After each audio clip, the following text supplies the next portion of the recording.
Hello and welcome to the third video for my Tuesday, April 14th Music Hum class. I'm Brad. We're going to continue to talk in this video about the avant-garde in music and some particular turns it took that kind of John Cage was involved in. But I don't want to imply that it was just Cage. There were a number of threads that came together to form this kind of bizarre avant-garde we're going to talk about today. In particular, the art movement called Dada, which was back in the early 1900s. Okay, 1910s, 1920s. Actually, right during World War I, because a lot of artists, what they did was they fled to Switzerland, which was neutral, and kind of hung out there to avoid the atrocities of the war.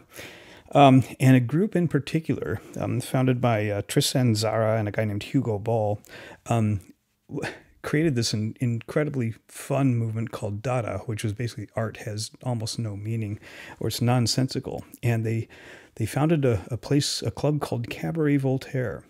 And I'll just give you a sense of one of the performances there. This is a Dada performance by Hugo Ball, and yeah, this is fun to watch.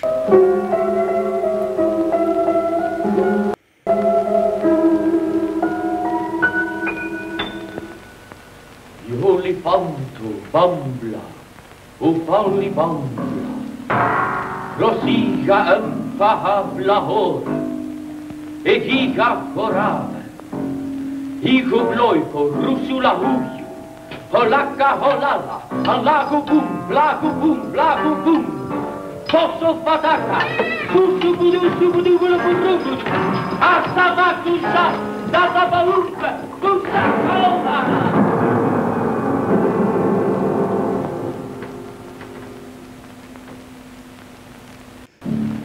Okay. So that wasn't a prepared piano. That was just like a really trashy piano. But they were kind of having a lot of fun with this stuff. And in particular, one guy affiliated with that Dada movement, Marcel Duchamp. Okay, he was born in 1887 and lived to the ripe old age, 1968.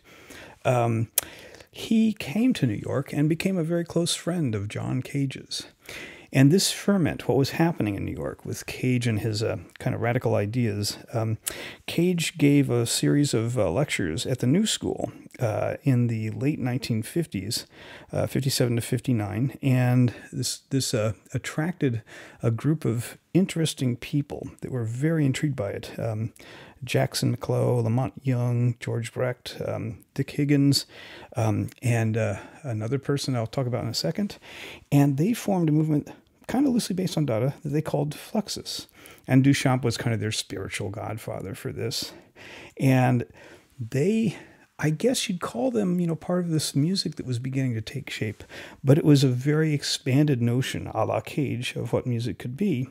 Oh, by the way, I wanted to show you this. This is one of the most famous works by the artist Marcel Duchamp.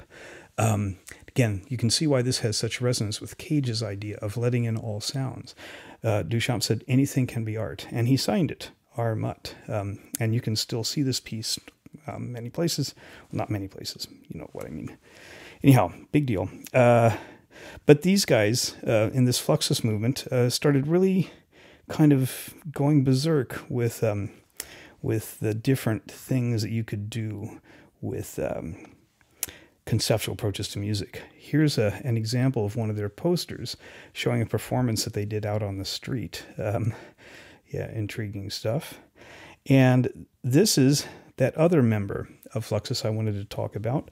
A young Japanese female named Yoko Ono was also a member of Fluxus. And this is one of her most famous works with Fluxus. It's called The Cut Piece, where she invited people to come up from the audience and gradually cut off pieces of her clothing. So that was the performance. And finally, Lamont Young, we're going to hear more about him when we start talking about minimalism. But he had a wonderful piece where the score for the piece were bring a bucket of water and a bale of hay and feed it to a grand piano. So here's a piece being performed, a version of that. Quite something. I have not seen this piece, but I have experienced a lot of Lamont Young's music. Anyhow, so they were very involved. Again, some of the things were just crazy, and this is where it starts getting a little bit bizarre. Namjoon Paik was a member of Fluxus. He's kind of the father of video art. But he did a series of pieces he called danger music, okay? And he did them for specific people. For example, his danger music for Dick Higgins, fellow member of Fluxus, was the instruction, creep into the vagina of a living whale.